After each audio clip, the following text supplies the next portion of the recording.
যে অধিকার ইসলাম দিছে মেয়েদেরকে, এগুলো যদি জানতো, চান্দু বাসায় ভাত পাইতে খাইতে পারতেন না। বিয়েতে মহারানা দিবেন, ছেলে তার সামর্থ্য অনুযায়ী যত বেশি সম্ভব আপনার স্ত্রীকে অনার করবেন, কিন্তু 20 লাখ 1 টাকা, 50 লাখ 2 টাকা মহারানা ধরলেন, 50 পয়সাও দিলেন না। বাসরাতে যা বললেন যে দেখো আমি বেঁচে থাকলে ইনশাল্লাহ কত টাকা হবে, আল্লাহ যদি বাঁচা রাখে, এই যে আমি বিদেশ ভিসা আসি গেছে, আর কয়দিন বিদেশে চলে গেলে কত 50 লাখ তোমার হবে আল্লাহ দিলে। বউ আরেক বেকুব, সে বলে যে এই বেহায়ারে, সে বেকুবে বলে যে না না না আপনি কি যে বলেন না, আমি আমি আমি টাকা পয়সা দিয়ে কি করবো, আপনি বাঁচে থাকলে আল্লাহ দিলে, আমার টাকা লাগবে না, আমি চাইছি নি আপনার কাছে। ঠিক না ভাই? ঠিক। এরপর যখন ভেজাল লাগে এবার কয় মহারণা দে চান্দু।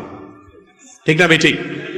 ছেলে বেহায়ামি করে আর মেয়ে বেকুবগিরি করে। মেয়ের ইসলামী শরীয়ত কি বলছে আমাদের মেয়েরা জানে না। যে অধিকার ইসলাম দিছে মেয়েদেরকে, এগুলো যদি জানতো, চান্দু বাসায় ভাত পাইতে খাইতে পারতেন না।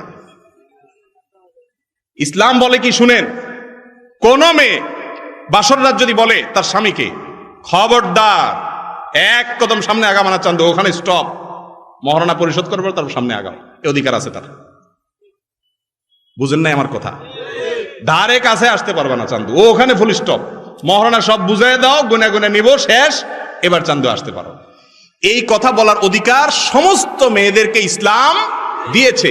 কোন মেয়ে যদি তার স্বামীকে বাসর রাত্রে এরকম ঝুলায়, কোন বেহায়ারে আটকায়, তাহলে ইসলাম বলে সে মেয়ে কোনো অন্যায় করে নাই, এটা তার অধিকার। দেখছেন নি, নারীবাদীরা মহিলাদের অধিকার দিতে বলে, আরে কি অধিকার দিবে তুমি? আমার ইসলাম যত অধিকার দিছে সেগুলোর প্রতিষ্ঠা নাই, আমরা আমল করি না, ওইগুলা দিলে তো আমাদের মেয়েরা মাথার উপরে থাকে। ঠিক না ভাই? ঠিক।